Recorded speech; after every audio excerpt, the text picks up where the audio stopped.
All right, family. All right. Peace and light. Peace and light. I hope y'all are well. Wellness community. I see y'all in the chat. Butterflies in the sky.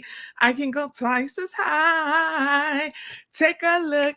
It's in the book. It's the wellness community. I see y'all in here. Hey, everybody. Hey, Zan. Hey, Miss Doe. How you doing? Hey, Kia. This is the same fake Kia who watched 16 minutes of the movie before the wellness community. Okay, well, we love you anyway, Kia. Huh? You ain't watched the movie with the crew. You ain't watch it with the team. Huh? No, you did. You did. You only watched just a little 15 minutes, a little 16 minutes, but we love you. Hey, Kia. Hey, Queen Beijing. I hope you are well. Love you dearly. Darcel Andre. Yes, thank you, Darcel. Come get all these just a little spoil. Just a little spoil because we're going to talk about it. Okay, we're going to talk about it. Family, I hope y'all watched Emancipation. Okay, fake Kia. Fake Kia. We love you. We love you dearly, Kia. I hope y'all watch Emancipation, family.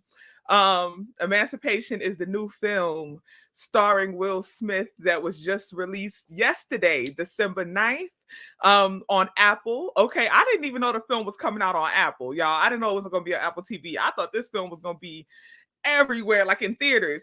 I had no idea it was going to be an Apple TV film. And can we just say this? Can we just say this, family? Okay, let's just say this. This is to all of the directors and producers and everybody in the film industry. Put the films on streaming services, please. Please. I know that y'all are theater people. You want your film to be in theaters. I'm not saying it can't be. Give the folks a theater option because there are other people who are theater goers, right? That's their hobby. They love going to the movies. But please put the film on the streaming service. Okay, some of us prefer to be in our happy home and be comfortable, and we like to watch the film with the family, with the community. We like to have watch parties. We ain't going to the movies like that no more, some of us, and we still want to be able to support and unpack and have discussion and dialogue, so Will, thank you, Will. Thank you, Antoine Fuqua, the director of the film, one of the producers of the film. Thank y'all for putting this film on Apple. And not only that, but shout out to Will Smith for giving 2 free months of Apple TV. He took the lead and basically offered an opportunity for everyone to have access to Apple TV for 2 months for free. All you have to do is go to his Instagram and click the link in his bio to redeem the offer. So if you don't have Apple TV, get into it. You get 2 free months for free. So you can get Apple TV up until February and go support the film. Now, my intention for this video is to unpack Emancipation. I want to unpack this film because y'all, Salam, stop it, please. Please stop it. Now, I want to unpack this film because, there's a lot of folks out there who were hesitant to watch it for various reasons, and we're going to talk about that. There's a lot of folks who went ahead and did watch it because, they were excited. They wanted to see the story of Whipped Peter, the infamous photograph that has been floating around that we see in textbooks and all of that when we are taught about the enslavement of our ancestors in school. So I want to unpack this film because for those who have not watched it, but you said, hey, I'm going to watch a review because I do want to know what's going on. I want to unpack this for you because this is not your typical slave narrative. Let me just say that right there. And then for the folks who were excited to watch it, looking forward to watching it, I want to unpack this for you as well because I want to see if we caught some of the same things. I also want to see if maybe you caught some things that I didn't catch. So feel free to leave your comments in the chat. Wellness community, we are going to have a Zoom directly after this live because I want to hear y'all reviews. So be on the lookout, wellness community. Right after this live, I'm putting a Zoom link in the group chat and we're going to do a Zoom because I'm going to share my thoughts on the film. And then I want y'all to tell me how y'all feel, okay? And shout out to the wellness community who showed up to the watch party last night.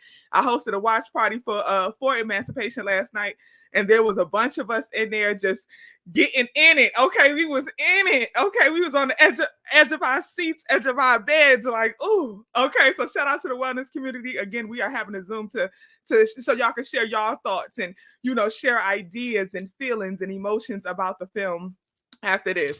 Now let's go ahead and get into it. First off, let me just say to anyone who was hesitant to watch the film because they said, I don't want to see another slave movie. I can't take it anymore. I don't want to see that. What I do is before a film comes out, I try not to watch any spoilers. I don't even really like watching like interviews with the cast before because I like to go on a blank slate. I like to go in pure mind. But I did see a little snippet floating around on the internet where Will Smith was doing an interview with someone and they asked him, they said, how would you respond to someone who says, I don't watch slave movies? And he said, well, this is not a slave movie. This is not your typical slave movie. This one is a little different. And I agree. I agree. Family, if you are a person who's like, listen, I don't watch slave movies. I don't want to see it. I'm tired of that narrative. This film is a bit different. And I'm going to say this. Y'all, the depiction of our ancestors being enslaved, it is trauma. It's trauma. When we got to see our ancestors or a depiction of our ancestors being beaten and hung and, harmed, murdered, being forced to work to death, families split apart, that is trauma. That's trauma that we constantly have to rewatch. And I can understand feeling like, hey, I don't want to see that anymore. I'm tired of that. I'm over that whole narrative. But I want to remind you that this is only that for about 30 minutes. For about 30 minutes. This is only that for about 30 minutes. I ain't gonna hold you. The first 30 minutes of the film is very much trauma. It's very much watching, the depiction of our ancestors being beat, being hurt, harmed, tortured. But it's so many other layers to it, and I'm gonna get into that. But for those of you who are hesitant, who are concerned about watching the film because you don't want to see another slave narrative, I do want to tell you that that's only going for about the first 30 minutes. That's it. 30 minutes into the film, after the first 30, because they got to lay the foundation. After the first 30, it's straight up revolution. It's straight up freedom. So I can see why Will said this is not your typical slave movie. Okay, this ain't Roots. This ain't none of that. It's giving very much, y'all know one of my favorite shows. If you're in the wellness community, one of my favorite shows is Underground. It's giving very much Underground. It's along that line. It's giving very much freedom, okay? In the journey to freedom. All right. So let's keep in mind that this film is taking place during the time period where Lincoln has freed the slaves. And of course, a lot of folks don't know that when Lincoln freed the slaves after the Civil War, it wasn't so much freeing them in a sense of I'm gonna physically go myself and or the war was won and I'm gonna tell everybody, oh, slavery is over, and then all of a sudden these oppressive people, these masters, are going to go out to their slaves and open the door and say, hey, y'all free, go ahead and walk away. No, there was resistance, and a lot of people don't talk about that transition from the period of enslavement into freedom. The transition after what happened after the Emancipation Proclamation. A lot of people don't talk about that. And they don't talk about how a lot of the slave holders were hesitant and did not desire to allow their slaves to be free by law. Even though it was law, they didn't care about that. So this film depicts that. It depicts the journey of who is the brother that's often known as Whipped Peter. Y'all know him. I'm not going to show the photograph on here because that's trauma. But y'all know him by the famous photograph of him being turned, to his back being turned, and he has a bunch of lash markings on his back, a lot of keloid scars from being whipped, a lot of lash markings on his back. And that Whipped Peter from that. So this is the story of Whipped Peter. Now, the thing about it is, overall plot, Whipped Peter has found out that Lincoln has freed the slaves. He's found out that, hey, they're not going to allow us to be free. The only way we could be free is we got to go to Baton Rouge so we could get to Lincoln's army, and that's how we'll be free. So his intentions in this film is to go to Baton Rouge, get to Baton Rouge, to find Lincoln's army so that he could be free. That's the intentions of this film. Now, y'all, let's get into it. Because first off, I got to talk about the cinematography. Let's talk about the cinematography of the film. As I said, the film is directed by Antoine Fuqua. I realized that there's about 4 or 5 different producers, Will Smith being one. But the cinematography, I got to give it to Robert Richardson. Robert Richardson, uh, excellent. If you could research his history, if you are into film, if you are a film buff, research Robert Richardson and understand how he shoots. Understand his eye, his lens, right? Let me tell y'all something about the cinematography on this film. Everything was considered. Even the color, y'all, I thought it was something wrong. We was doing a watch party last night. I thought it was something wrong with my laptop because the color of the film, I was like, oh, this is a choice. This is the choice. The film has kind of like a sepia leading into almost black and white, but not quite black and white, very much sepia tone to it, right?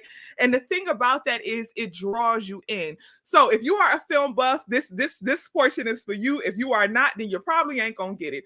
But yes, Miss Doe, it was classically beautiful, classically beautiful. The thing about choosing that color is it draws you in. It brings you in. It makes you come closer to the screen because you want to see every detail. You don't want to miss anything. It elicits a certain level of attention from you that a bright, colorful film won't always necessarily elicit. It brings you in, almost like if you sit in that Big Mama feet and she's telling you a story. That's the feeling that you have when watching this film. Literally during the watch party, everybody kept immediately saying, I'm on the edge of my seat. I'm on the edge of my seat. And, you know, as someone who loves film, I'm like, it's because of the color. It's because of the color. Absolutely. Everything about it was on purpose. Everything about it was on purpose. Let's talk about some of the angles, right? So immediately the film starts out where they are depicting the enslavement of our ancestors. So it starts out that way and it's slowly panning. Slowly panning. So you are getting that idea that I am getting an overview of experience. That slow pan of the camera, and you get to see everything. Pause, zoom in, come back, slow pan, pause, zoom in, come back, slow pan. Y'all, that Rob did his thing now. Rob did his big one. I gotta give it to him. Even from that opening scene, the color and that slow pan, pause, zoom in, bring back, slow pan, pause. I was like, ooh, ooh, ooh, from the beginning. And the entire film is like this. There's so many key scenes that the cinematography just stood out immediately. Let me tell you another one. There's a scene where when they first start running, right? They first start running. And I'm telling y'all now, if y'all ain't watched the film, sorry for you, but we about to get into it, huh?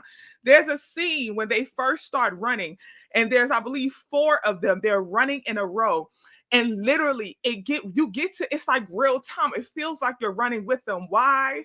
Because of the cinematography, the colors, the angle. You are literally you're not like below, you're not above, you are at eye level with them, watching them run, the trees going by fast. You could feel the pace of them running, hearing the breath.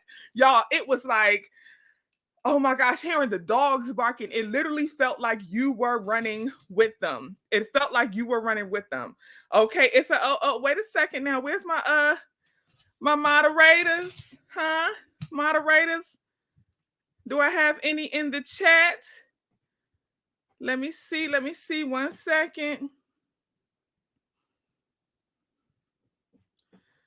Miss Doe, can I make you a moderator, please? We gotta it's some whores in this house. It's some whores in this house. We gotta get them out. Say we gotta get them out. Thank you. We gotta get them up out of here. Okay, I appreciate y'all. Now the thing about it is, so again, just the cinematography alone will have you like, ooh, ooh, ooh, ooh. You know, it's a lot. It's a lot. So the running scene, I'm like, okay, we running with them. We running. The dogs barking. The close up. the front face close up of the dogs and you see in their mouth, the scene where he has the metal collar around his neck. And again, you are at eye level with him, and then they pan to the dog, and you're seeing his POV of the dog barking directly in his face. Y'all, the cinematography is like that. Like I said, shout out to Robert Richardson. The cinematography is like that. I got to give credit where credit is due. This reminded me of, no shade, no tea. This reminded me of my disappointment with the film Harriet. There was so many things with the film Harriet that went well. I feel like there was a lot of potential with the film, but the cinematography wasn't exactly where we needed it to be. There was so many powerful scenes in Harriet that I'm like, ooh, if this was just shot better, if this was scored better, if the sound was a little different, this scene would have been way more intense. But I feel like with Emancipation, again, Robert Richardson did that. Every single scene is shot well. Every single scene. Shout out, I forget the name of the person who did the score for the film, but the music is paired well. The sound is good. Again, the film is beautifully done. It's a beautiful film. Now let's get on to the details. In the very beginning of the film, characterization. Okay, y'all know I'm an educator. That's what I do. Characterization is very big for me, especially in stories and in film, which is a story depicted, right? Characterization is big. And in the very beginning of the film, it starts out by letting us know that this is a person who is strong in will, strong in might, strong in mind, and in faith. It starts out with him cleansing his wife's feet, I believe, and then he's reminding her of the power of God. So we immediately know that this is a faithful man. This is a man who believes in God. And then, they come in to take him out and he's fighting. So they letting us know immediately this is a man who's strong in will. And that characterization carries us throughout the entire film. Throughout the entire film, there is a foundation that is laid that says, hey, this is a man who's strong in will, strong in mind, and he has a lot of faith in God. There's no question. And that's interesting because I'm skipping around on my agenda a little bit with this, but it's interesting because further in the movie, as we move throughout the movie, God is constantly being questioned, and they're constantly pointing out the weaponization of Christianity during the enslavement period. So I just want y'all to know that. We're going to talk about that a little further. But again, the characterization is on point. They also introduce us to his wife, who they immediately let us know characterize her as being strong and loyal, dedicated to her husband. Okay, so we get that. Now, it's important to know that they start within, I think, the first 7 minutes of the film, the first 4 to 5 minutes, matter of fact, because I believe it was the fifth minute, like a 4 minutes, 30 seconds in, where he's washing his wife's feet and talking to her about God, right? And it was important that they showed us that this man was a faithful man and he believed in God no matter what, because after the film, I went back to do some further research about Peter, and apparently there was a story that Peter told where he was whipped so badly that he was in a coma for a few months. And during that coma, he saw God. So the reason that they depicted this narrative of him constantly talking about God, him believing in God, is because in real life, we have to remember that this is not a fictional story. This is after a real person. You know what I'm saying? So in real life, he was a strong and faithful man, and he was strong about his faith in God and all of that. So we got to keep that in mind. And I know it came up in the group chat last night that there was like a very heavy Christian tone to the film. And I think that's the important note, but it's with purpose, it's with intent, because we can't tell someone's story and not tell that part of them. We can't tell someone's story and not talk about their faith. That's like if someone tells the story of Queen Poe and don't sit here and tell my belief or my faith in God and talk about my spirituality. How could you tell my narrative without talking about that part of me? Because it's such a big part of me. You know what I'm saying? Yes, Becky, it's with a specific intent. This is someone's real life, So they pointed that out a lot. And again, they set that tone very early and it follows throughout the film. Now let's get to it. So the next thing that I have to get into is the beginning of the film, as I said, the first 30 minutes, they are depicting the trauma. They are showing you a lot, so those first couple minutes where they pan over the plantation and you get to see some things, and then they go into his house, Peter's house, with him and his family. He's talking to his wife about God, and then they come and drag him out, and he ends up going to work and all of that stuff. And then we're seeing a lot. You're seeing people be beaten. You're seeing the heads on stakes. A lot of people don't know that when our ancestors were enslaved and they would be murdered, they would be lynched, they would be shot, they would be harmed in some type of way. They would often take parts of their body as souvenirs, and they would post them around the plantation as a reminder to the other slaves to never get out of line. So you are seeing this depicted in the film. It's heavy. It's intense because, again, you are seeing heads on stakes.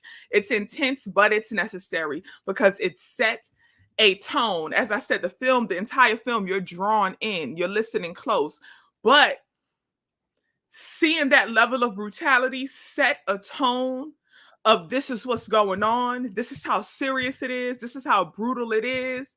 And this is why we must get away. This is why we have to fight. This is why we're willing to die for our freedom in a lot of ways. Okay, so just know that the brutal conditions are depicted, but it's important because they have to let you know that this is why we're doing this. Now, during the first 30 minutes where they are depicting what goes on and our ancestors working and all of that, this is where Christianity comes in. Family,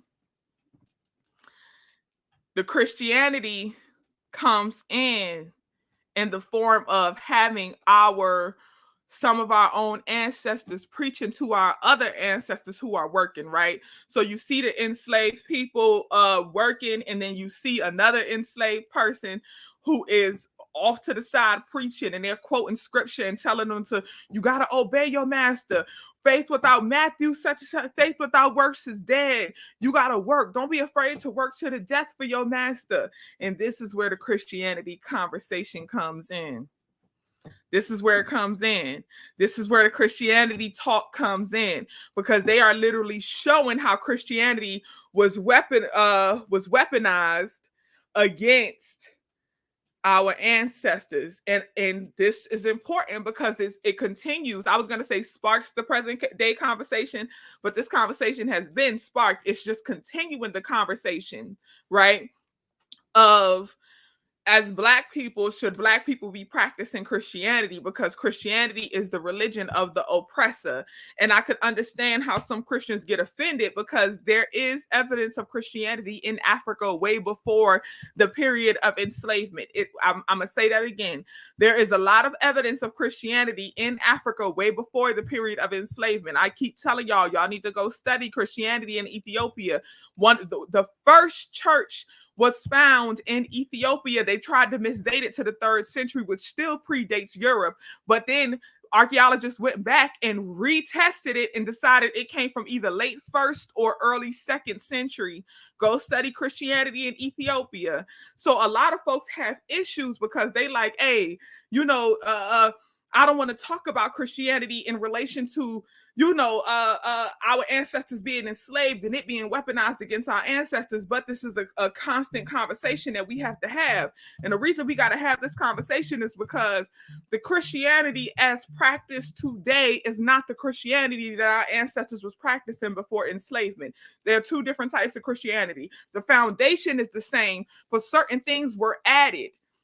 And usually what was added was anything that fit the narrative of the European law, then became the law of the colonizers. Okay, so that's how Christianity got weaponized. So when people talk about decolonizing Christianity, this is what they're talking about. They're talking about taking the parts out of Christianity that were used to weaponize against our ancestors and make them believe that they were to obey their master. They were to work to the death for their master. You see what I'm saying? So this conversation about decolonizing Christianity is an important one. And I felt like once I saw that they put that, again, this is the first 30 minutes of the film. Once I saw they put that, I said, oh, Antoine ain't come to play with the folk. Antoine Fuqua did not come to play with the folk. He did not come to that alone let me know we was about to, let's talk about it. We was about to talk about it. Antoine said, I didn't come to razzle dazzle you. I didn't come to wrangle and tangle. I came to mangle. I came to put you in the head like a chokehold. Okay. Antoine said, I'm not coming to play with y'all. We calling it out. This is what happened. This is what it is. We talk about it. We whisper about it within the Black community, but we're going to put this on Apple TV and we're going to star Will Smith and y'all going to come watch it. An Oscar winner. Let's get into it. Let's talk about this. Let's stop pretending like Christianity wasn't a part of the problem at first. Let's not. Let's not. When I saw that, I said, okay, Antoine, I could play with you. I could dance with you, Antoine. I could dance with this film because I knew it was going to be more to talk about. You starting out like that? You starting out by showing Christianity in that light? That lets me know that this about to be a good one. He had me right there. Again, a conversation to have.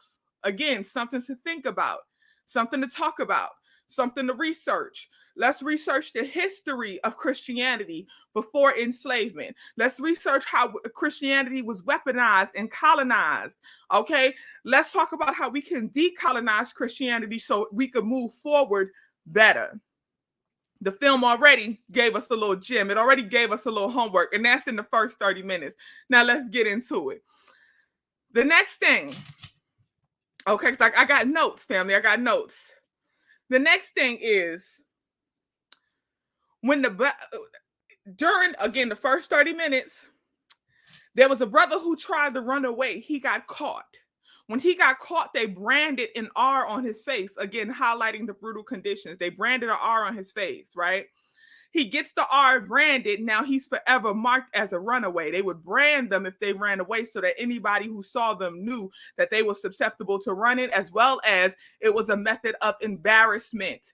It was a way to put fear in the others. It was a mark of fear and embarrassment. So he got branded. Of course, you know, him and Will Smith are talking. And he's telling Will, first off, let's go back to the Christianity thing. They had a whole conversation where he was like, Will Smith was like, you know, God got you. And he basically was like, how could you believe in God? The same God that got us in this condition, the same God that got us going through all of this the God you tell him he got me? This the God you tell him he gonna take care of me? The same God that's allowing all of this to happen?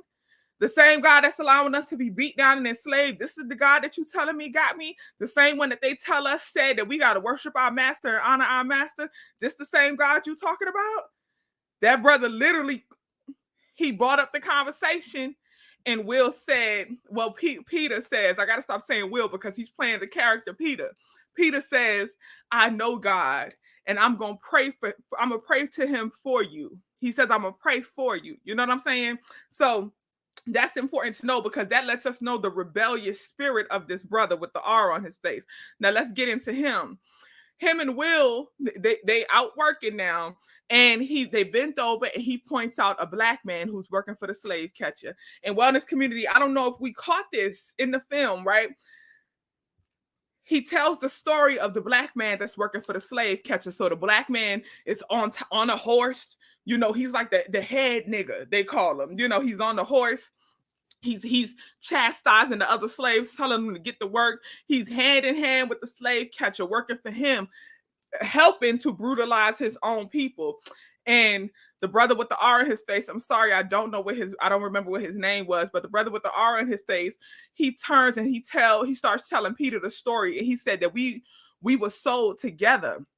And he said what happened was the brother ran away and he got caught and then started working for the slave catcher.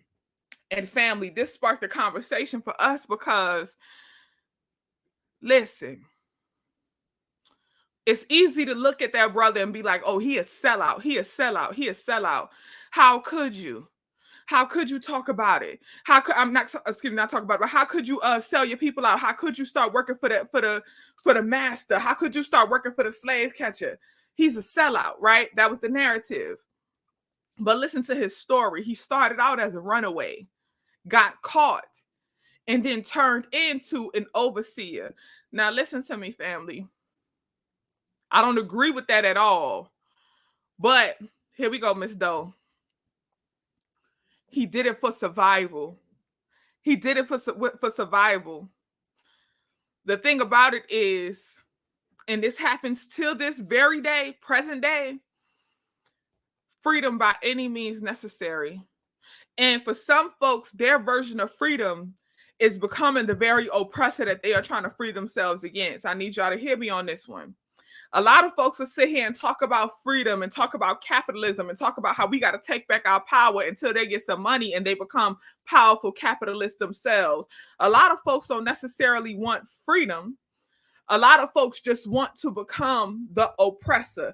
They want power by any means necessary. For some people, power is becoming the oppressor. Freedom is becoming the oppressor. It's not that they want freedom. They just try to be at the bottom of the food chain. They want to work their way to the top.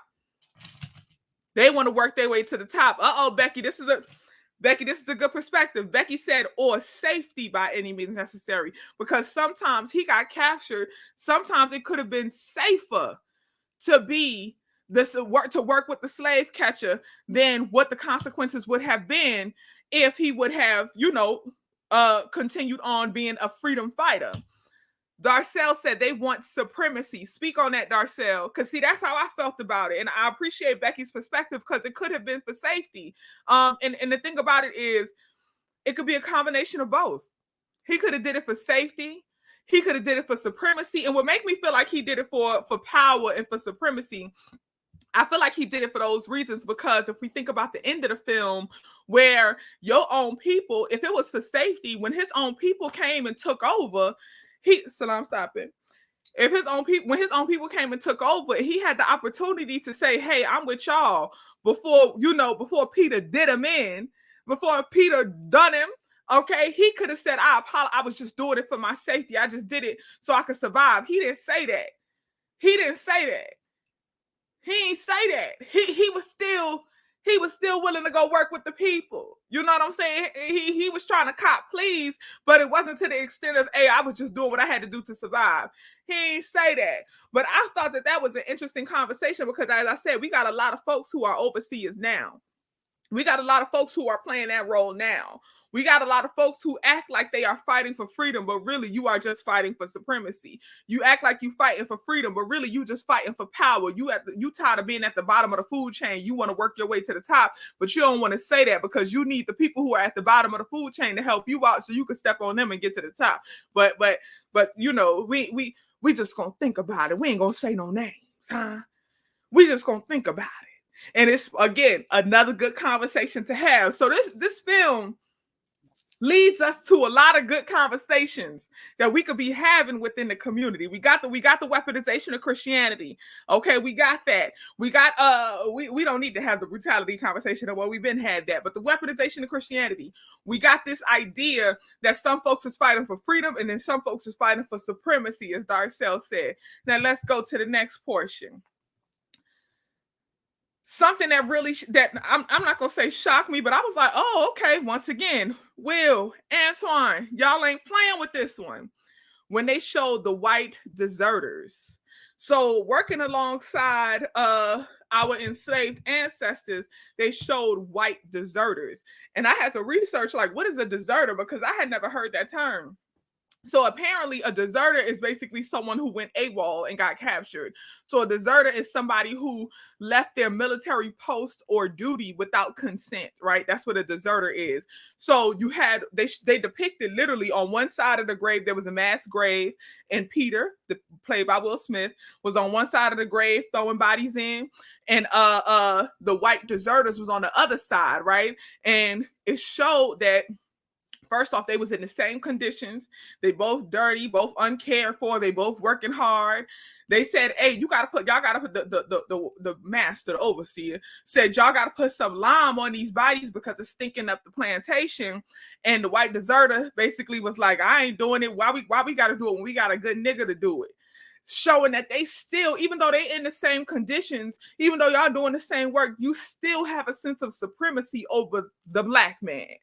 You still, even though you was a deserter, you captured too, you still got a sense of supremacy over the black man. And it came full circle. It came full circle. Yes, Miss Doe, they used their supremacy against Peter, but it come full circle because guess what? When Peter pops off the revolution, When Peter pops off the movement to run the freedom fight, he start whooping them. He starts whooping them.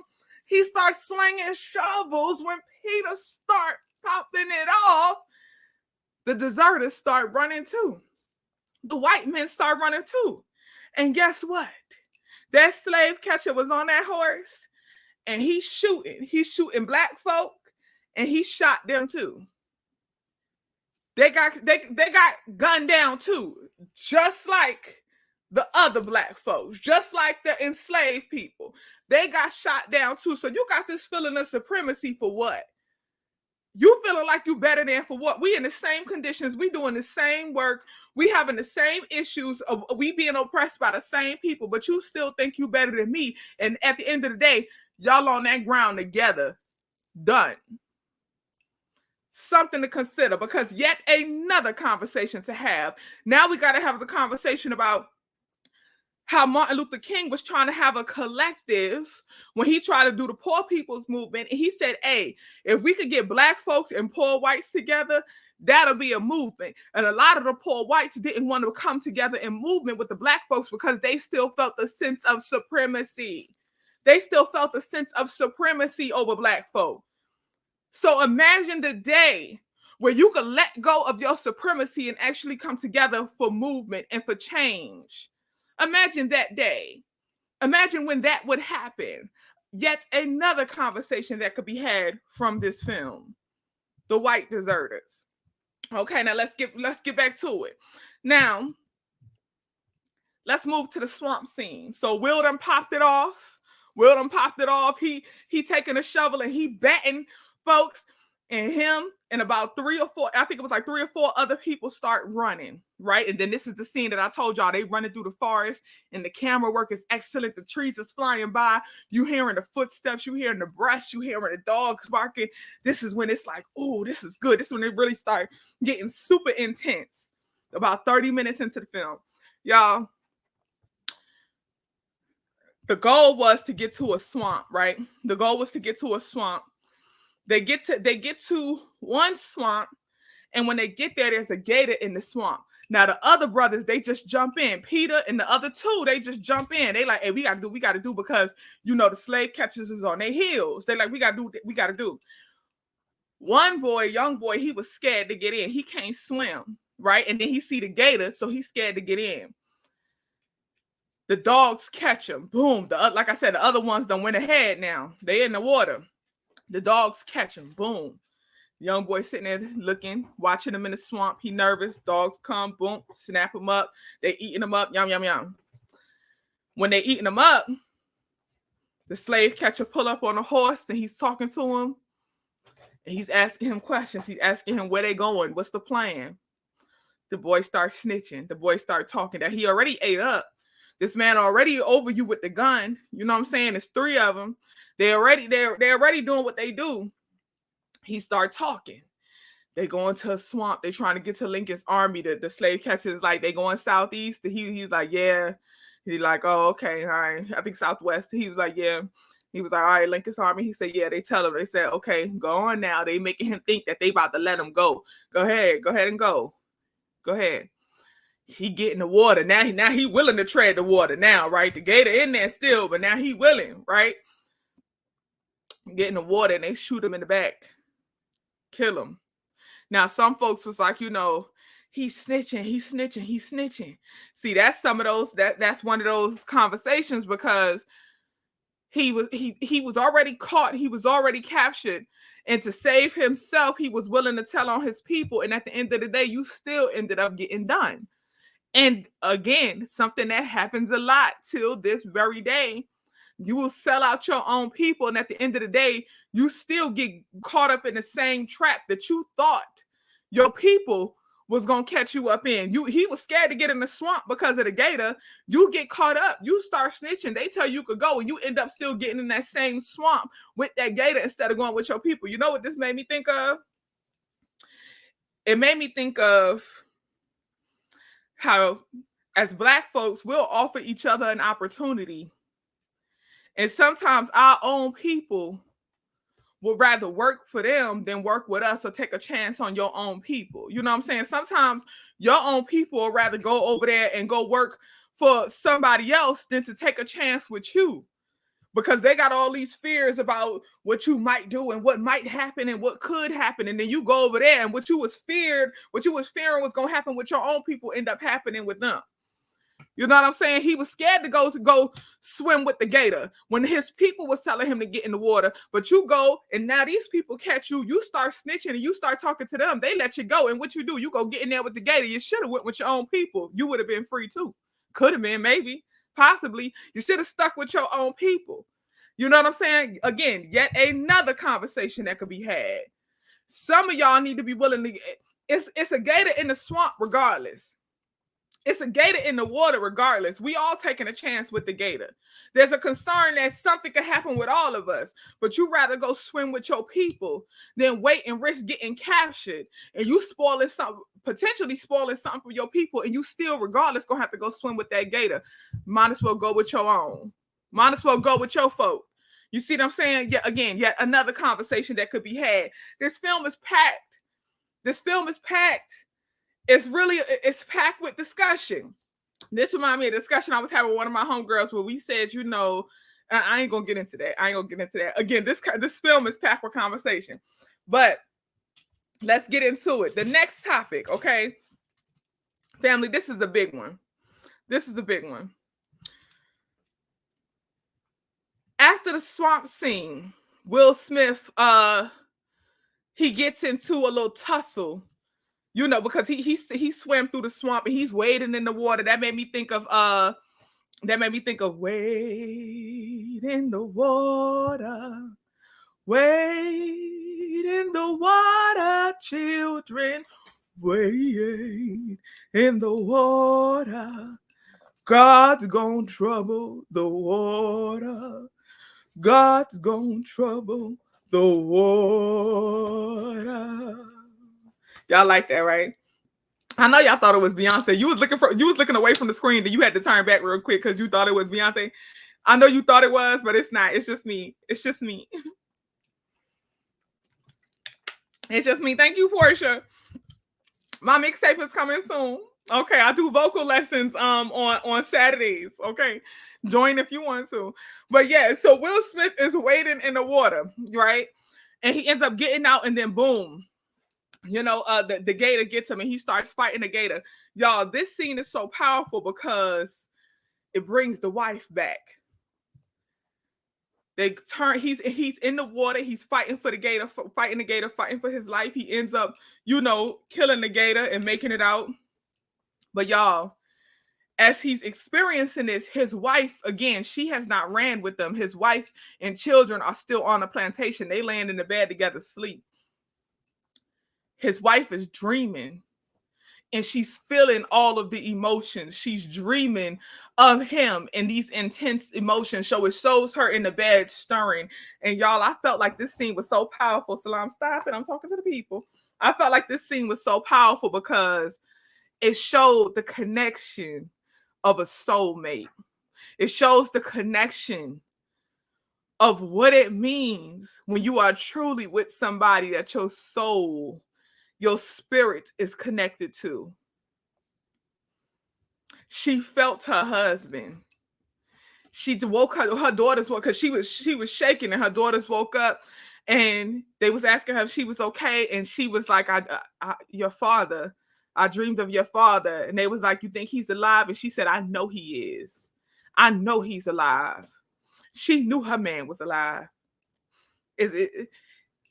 Are you connected to your partner like that?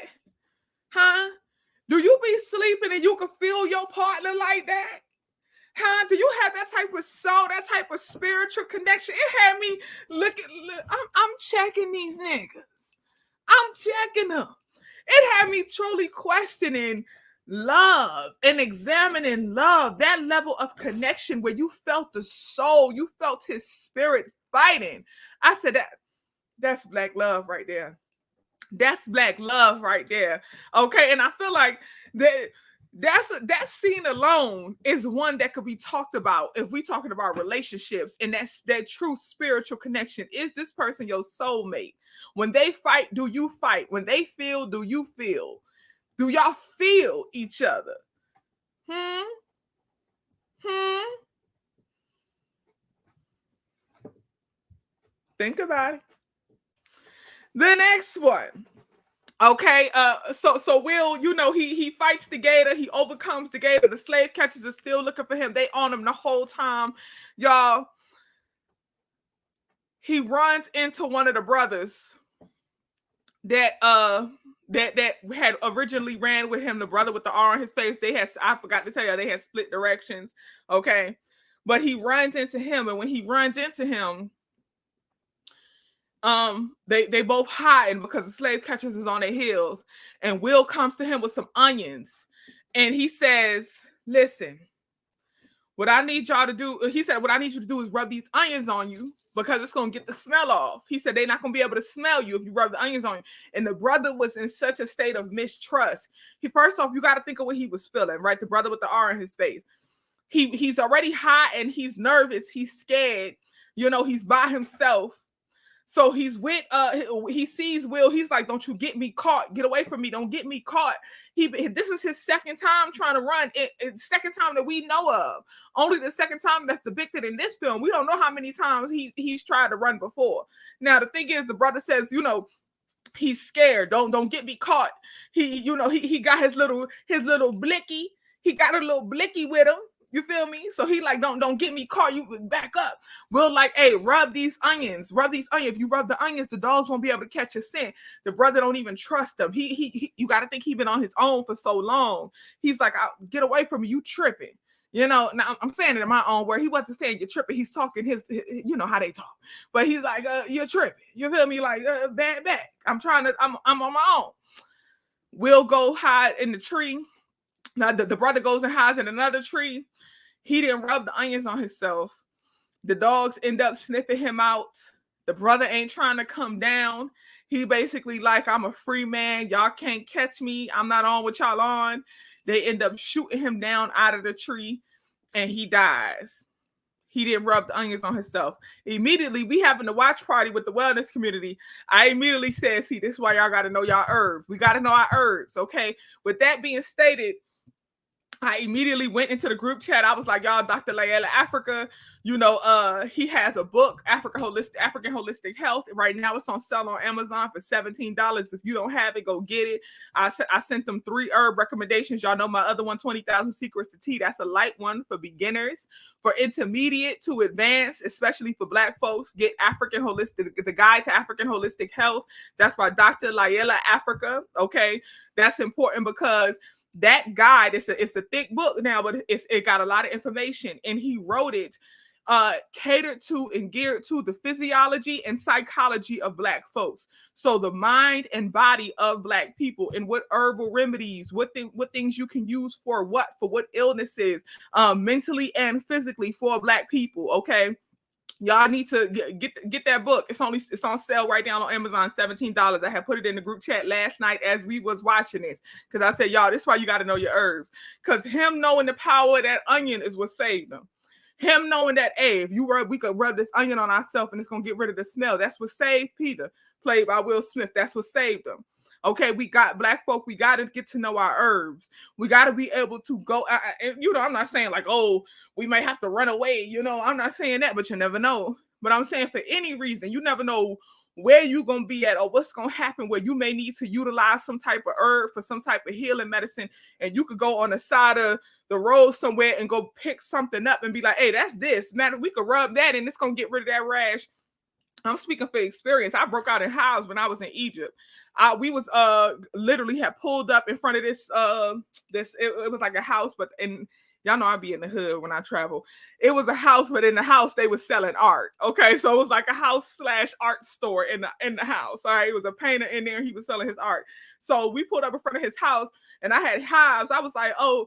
It was some cactus in front of his house. And I was like, let me see that cactus. And I opened it up and it had the gel in there. I said, I could use that. And that literally rubbing that cactus on myself, the gel from that cactus. It wasn't aloe, but it's similar to aloe. It's a cactus plant similar to aloe. Rubbed it on myself, itching immediately went away. By the time I left out of the art house, hives gone. We got to be able to do that. We got to see things on the side of the road. We got to see the dandelion growing all over Georgia and know that, okay, I could use this dandelion, I could use the root for this, I could use the petals for this, I could use the stem for that, and know how to split that dandelion up and break it down and what to use it for. We got to get to know these things, especially for our bodies. So get Dr. Layla Africa, the Guide to African Holistic Health. Okay, go get that book. Right now it's on sale on Amazon for $17. Okay, get into it. So the onion saves Peter, played by Will Smith. He gets to go on. The dogs didn't pick up his scent. He gets to go on, and then let's move forward. He journeys on, and he's going through the woods, traveling through swamps to get to freedom. Finally, he makes it. He gets to Lincoln's army. And y'all, Lincoln's army is black folk. It's black folk. He opens his eyes and he's greeted by a black man in uniform. Peter is free now. Peter is free now. And this is why Will said this is not your typical slave movie. This ain't Roots. This ain't none of them other films. And no shade to them, because they got their purpose, they got their place. But this is a film about strong will and power. This is a film about beyond just overcoming. It's about fighting for your way out. We love you too, T Green. It's about fighting your way out. This film is about more than just being enslaved and being beat and being brutalized and showing the conditions of enslavement. Like I said, that's just the first 30 minutes. Most of the film is showing all this brother did to get to freedom. All he did to get to freedom. And that lasts about, I'll say, about another maybe 50 minutes, family, probably about another 50 to 90 minutes, because the film is quite lengthy. It's a 2 hour, I think 2 hours, 16-minute film in total, including credits. So we're going to say it's probably like 2 hours, 10 minutes. So the first 30 minutes is showing the conditions of, enslavement. The next about maybe 50 minutes, I'll say up until about an hour 20, maybe hour 30, is about his journey to running to get to Lincoln's army. And then the rest of it is, I was gonna say, is now he's free, but he connects with Lincoln's army.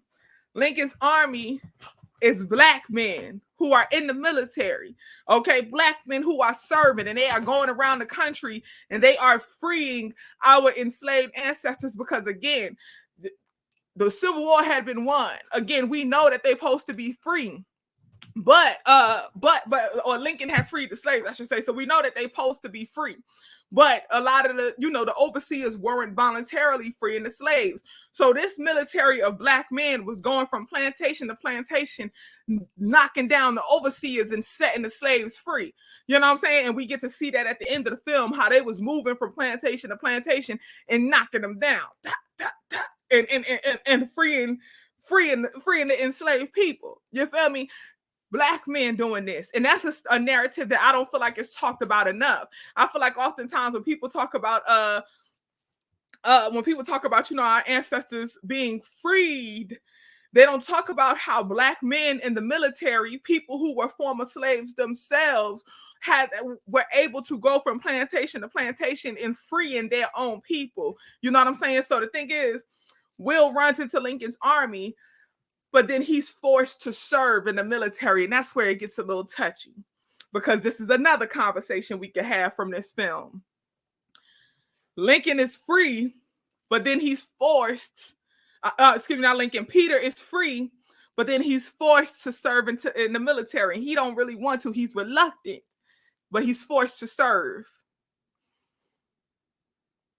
Y'all, it reminds me of a poem by Sonny Patterson, where Sonny Patterson said, Niggas don't join the military because it's patriotic. Niggas join the military for money because they don't got it. So what started out as easy money for college ended on the front lines in Iraq, and some call it freedom. Claim that's what they fighting for, and some call it justice. Say that's what they fighting for. Some even call it revolution. Say that's what they fighting for. I'll tell you what they fighting for. Niggas don't join the military cause it's patriotic. Y'all, this conversation needs to be had. And I know it's touchy. I know it's intense. But this conversation needs to be had because Peter didn't want to join no military, but he had no choice. Peter was looking for freedom. He came to them because he wanted to be free, and they just re-enslaved him into the military and called it service. Niggas don't join the military because it's patriotic. Let's talk about it. Let's talk about it. I graduated high school down south in Augusta, Georgia, Academy in Richmond County in Augusta, Georgia. Shout out to the 706. I did not experience military recruitment all throughout my high school years, my education years up north. When I went to Augusta, Georgia, my senior year of high school, military recruitment crazy. And it was so normalized because Fort Gordon is in Augusta. It was so normalized for people to join the military that was literally the career option for folks who didn't have much, for folks who didn't have money to go to college, for folks who didn't come from the conditions where college was feasible. Military was the only option. So to see Peter get forced into the military, it felt as though he was being re-enslaved, but they called it service. It felt like he was being captured again, but they called it duty. And for me, shout out to all our vets, because I'm not saying this is everybody's experience, but in my opinion, when your conditions is such that the military is not a choice because you are patriotic, it's a choice because you need to survive, that's a problem. That's a problem. And this is another conversation we could have. This is another conversation we could have. Let's talk about it. This is a tough one. Again, I know this is not everybody's experience with the military. There are some people who grew up wanting to go to the military. That's what they did. That was their choice. It was historical in their family. That's what everybody do. So it's like a tradition. I understand that and I respect that. Thank you for your service. Thank all of y'all for your service. But let's have a conversation about the brothers and sisters who grow up in conditions that they have no other choice. They have no other option. Let's start having those conversations. That's what I thought of. That's what it reminded me of. Look. Another form of slavery, idea of no other option but to survive. You feel no other option to survive. You don't understand another option on how to survive. You know you don't want to die. You know you don't want to go to jail, which is another form of enslavement. Because see, that's another conversation we can have too, right? And again, y'all, these are just topics I'm throwing out. Again, all thoughts sparked from this film. And if the film wasn't for you, because I'm seeing, if the film wasn't for you, that's okay. But I'm saying for me and my tribe, we having these conversations because of this film. Because see, another thing we could talk about, right? I was having a conversation with a sister earlier, and she was like, I just don't believe that I feel like they lied about the numbers in slavery. I don't feel like that many of our ancestors was enslaved. I feel like they lied, because at the end of the film it say 400,000 were freed and and she felt like the numbers was exaggerated. I said, sis, the prison system alone is a new form of slavery. If they said right now, every non-violent criminal, everybody who has a non-violent offense could be freed from the prison, that would be in the hundreds of thousands right now. Right now, if they said right now, every prison, we can agree the prison industrial complex is a new form of slavery. Watch the documentary 13th if you haven't watched it. If they literally said right now, all non-violent offenses could be freed, just alone, non-violent offenses could be freed, you looking at over 100,000 people right there. So how could you not believe that there was 400,000 freed from enslavement when you got literally hundreds of thousands enslaved in the prisons right now today? So when people talk that, oh, the numbers was exaggerated, we looking at it right now. We see it right now. How is the numbers exaggerated? I'm looking. You ever went to visit somebody in prison?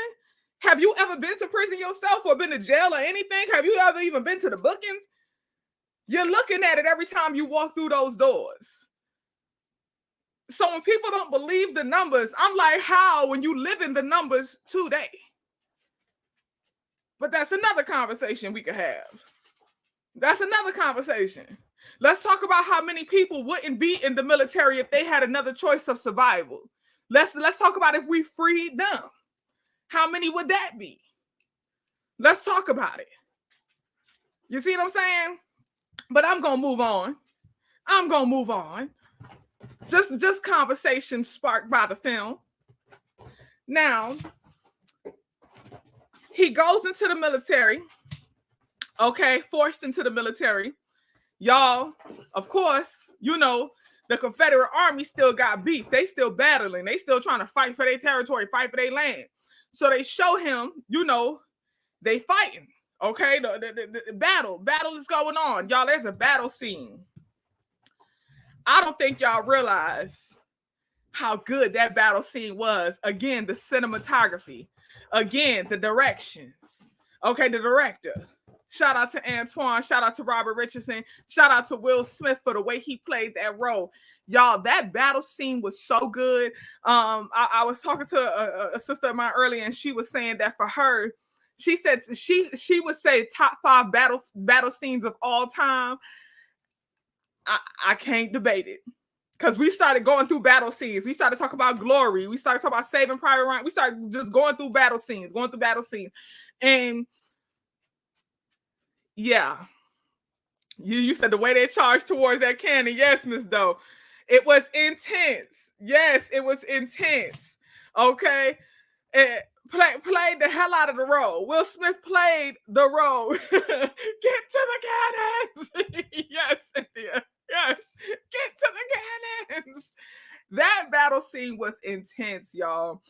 First off, this is what makes a battle scene good. A battle scene is about more than just gore and blood splattering and ooh. It's about more than that. A good battle scene for me, when you show emotion, when you can feel it, when you feel the intensity, you hear the weapons and not just the guns and the cannon, but he had the musketeer. Stop. He had the musketeer, which was the gun that had the knife on the end, right? That had the blade on the end. And he stabbed one brother and you heard it pierce the body. He pulls it out, then turns and and shoots another, and then you hear it, y'all, intense. You hear the breath as he's taking aim, intense. Then one of the soldiers, and this was a bit intense for me because one of the soldiers, he's in the what you call it, like the ditch, what they call it, it's a name for it, but like the little ditch thing. It's a name for it, but the trenches. He's in the trench, huh? He's in the trench. And in the trench, he's down in the valley. Let me stop. We're being serious. He's in the trench. And while he's in the trench, he got hit. He got shot. Absolutely. He got shot. And when he got shot, he's crying out for his mama. He's saying, "Mama, mama." And immediately I thought of George Floyd. So the reference to present day, again, another conversation sparked, another reminder, another reference. I thought of George Floyd. Mama, mama.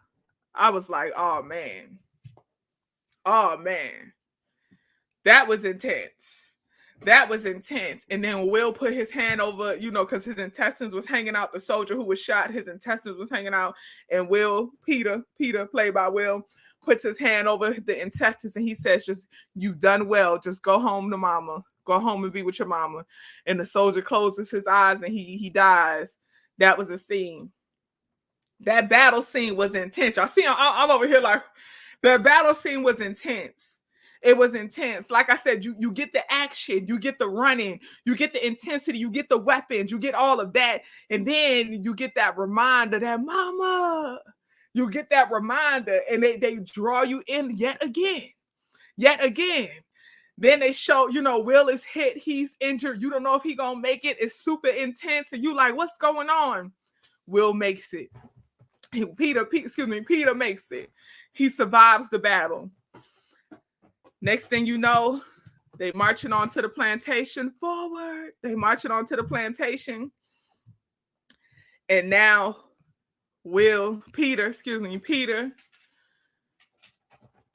about to reconnect to his wife.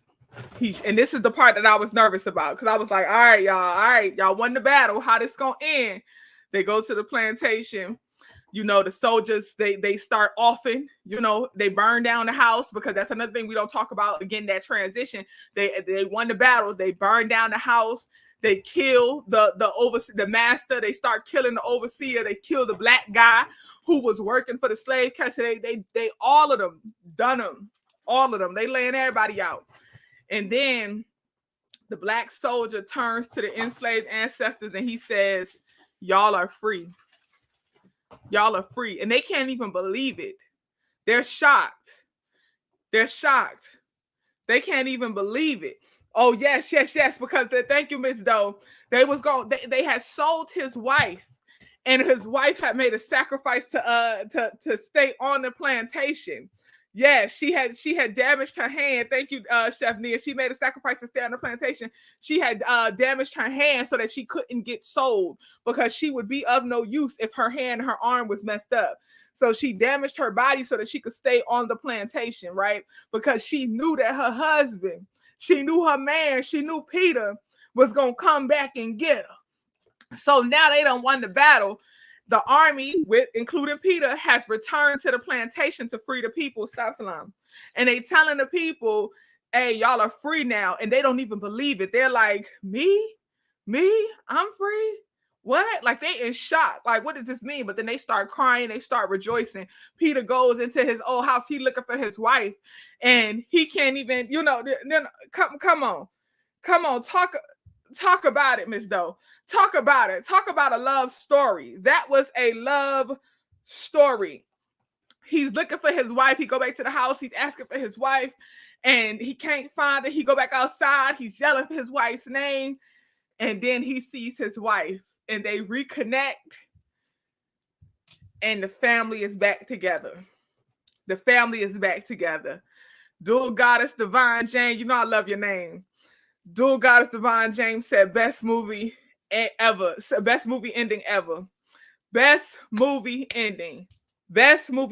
Because y'all, if you know me, you know how passionate I am about the happy ending for Black folks. You know how passionate I am about that. You know how passionate I am about the happy ending. That man, Peter, reconnects to his wife. Okay. When he reconnects to his wife, they happy, they hug, they embrace. The film is concluded. There's no tragedy and trauma to follow. Of course, they have the words up on a film that tells you what happened. Over 400,000 were freed, so on and so forth. But that is the happy ending. Of course, I forgot the part where, when they have recruited him into the military, they forced him into the military. That's when they showed up with the photographer, and they took the infamous photo that floats around to this day with the lashes on his back. So they talked about that. They talked about the lashes being on his back. They talked about how his that photo was used as a rallying cry against slavery, so that photo floated around and everything. But that's how the film ended. It ended with him being reconnected with his family, embracing his wife, and it's a beautiful love story. And again, like I said, y'all know how passionate I am about the happy ending for Black folks. I always talk about how, it's very rare that we get the happy ending. And if we do get it, it's usually paired with tragedy. And not to say that the film didn't have tragedy, because most good films do, right? What is a film without having a problem, a story arc, having a problem, and then the film ends in a solution. But when we think about Black movies, oftentimes the solution is our demise. The solution is us losing. The solution is our death. I think about a lot of Black films that we deem classics, where it ended in the death of the people that we fell in love with during the film. Let's talk about Set It Off. Where only person who survived was Stoney. Let's talk about Jada Pinkett's character. Let's talk about Queen and Slim. Y'all know how I feel about Queen and Slim. I talked about this when I had the conversation with my sis on about Black film. I felt like Queen and Slim had the potential to be such a great film, and it could have been a classic if we would have got the happy ending. If we would have got the happy ending, Queen and Slim would have been a classic. Think about it, y'all. If they would have made it on that plane and went to Cuba, and we could have saw them in love, walking around Cuba, hand in hand, living their best free life. Why we couldn't have that? And let's not act like it's not possible, Assata Shakur. Let's not act like it can't happen, Assata Shakur. Let's not act like it hasn't been done before, Assata Shakur. Why we couldn't get that type of ending? You know what I'm saying? Like, why does the Black movie always have to end in tragedy? Why do we always have to lose? And what I love so much about Emancipation is that we got the happy ending. And now I can see why Will said, this ain't your typical slave movie. This ain't your typical slave movie. It doesn't end with him getting recaptured and forced back into slavery. It doesn't end into it with shout out to Tyler Perry, but Jazz Man's Blues, where it ends with the main character being lynched. Like, we don't see a Black man hanging from a tree at the end of this movie. They don't force us to fall in love with the character, and at the end we gotta watch them die. We during the battle scene, somebody in the chat, when we was having a watch party, somebody in the chat was like, please don't let this be like Glory where everybody dies. And it's sad that as Black folks, we are so accustomed to falling in love with a character and they get killed that we almost expect it now. We were shocked that we finally got the happy ending. It was like, oh, he got his wife back, so he made it to freedom. Oh, so they good. Oh, we were shocked. You know what I'm saying? We were shocked. So shout out to Antoine Fuqua. Shout out to Will Smith. You was excellent. You were excellent. You were excellent. You were excellent in this movie. I will give it to you. The only critique was that the accent. Y'all know Will be struggling with an accent, huh? Y'all know accents ain't really his forte. They were supposed to be Haitian. They were speaking Creole.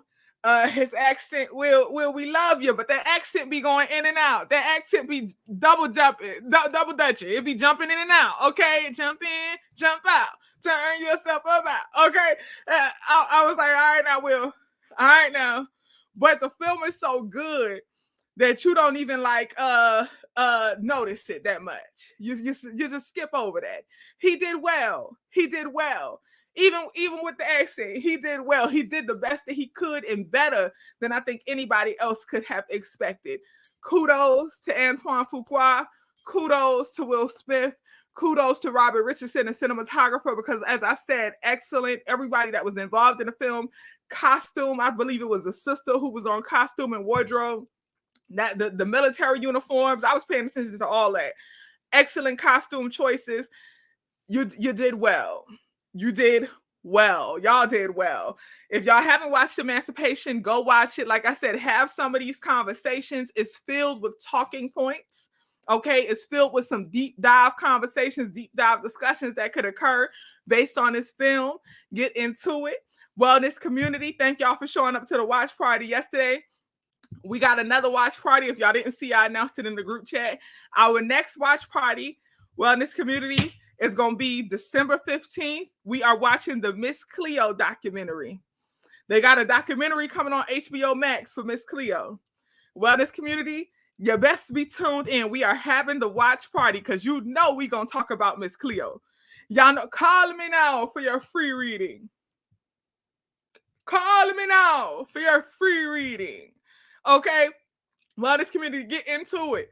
Okay, if you have not joined the Wellness Community, please join. You see it at the bottom scroll down there. Only $5 a month. We got a book club. We do watch parties. We have a group chat. There are courses in there. There's all kind of remedies and recipes and all kind of stuff. Y'all, December 15th, which is in 5 days. I believe it's on It's a Thursday, I think. Y'all, we 7 p.m. Get into it. We are watching Miss Cleo doc. I'm looking forward to it. We was talking about it today in the chat because they said Miss Cleo was from LA. Call me now for your free reading. They said Miss Cleo was from LA. Max, I'm blaming Max. This Max right here. Max said that she heard that even her parents was from LA. So there was no Jamaican. I say I'm hopeful for Miss Cleo. Y'all, let me tell you why, and then I'm gonna close out. Let me tell you why I'm rooting for Miss Cleo. Because as I said in the group chat, the tarot card readers and the psychics and all that, they got such a bad rap because of what happened with Miss Cleo. And anytime you had a spiritual gift, they'll be like, all right, Miss Cleo, you was a sister with a head wrap. All right, Miss Cleo. She got such a negative rap. And there's so many rumors out there about her. So I'm hoping this is a story of redemption. I'm hoping that there's something. But once they said the sister's from LA, and she out here talk about calling me now for your free reading. Come chat for me now. Huh?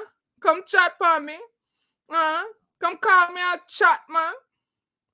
That's it. Miss Cleo.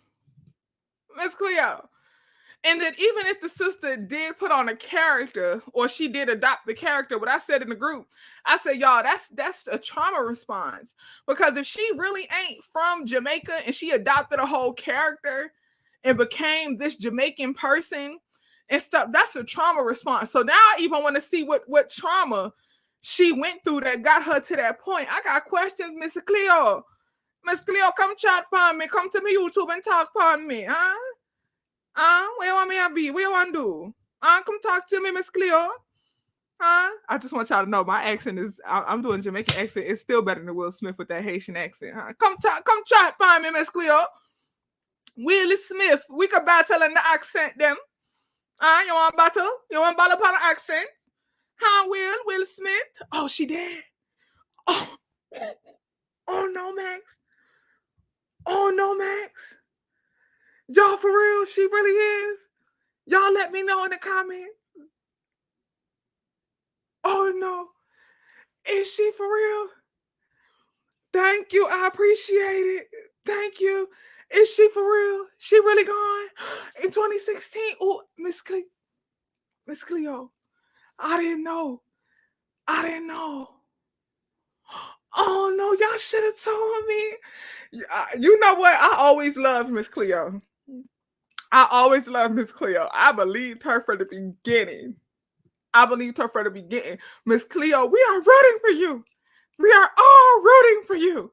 Miss Cleo, the accent was fabulous.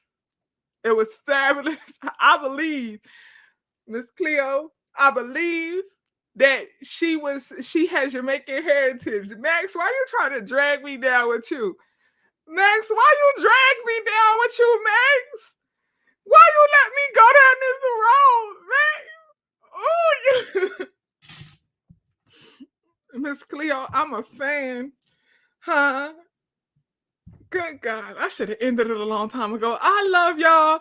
Wellness Community, we about to do a Zoom. Y'all let me know how y'all feel. We still gonna do the watch party on the 15th for the Miss Cleo doc. Huh? We still gonna do the watch party. Huh? Max. I'm blaming you, Miss Cleo. It was Max. It was Max, Miss Cleo. She from the Bronx. Okay, that's the excuse. She from the Bronx. Give her a pass, you know. Come on. Okay, I love y'all. I will see y'all on the 15th Wellness Community for the watch party. Of course, y'all gonna see me before then. We in the group chat. We about to do a Zoom right now so I can hear y'all feelings and y'all thoughts on some of these topics from emancipation.